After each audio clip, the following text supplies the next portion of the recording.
ойлауға. Мен қайтынде еркін сөйлеп оқи алам, жаза алам, білім жұмыс, нан таба алам, сол тіл менің өз анам.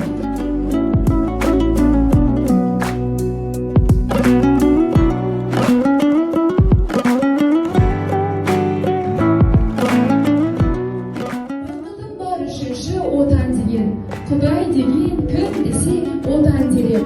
Оты сөнген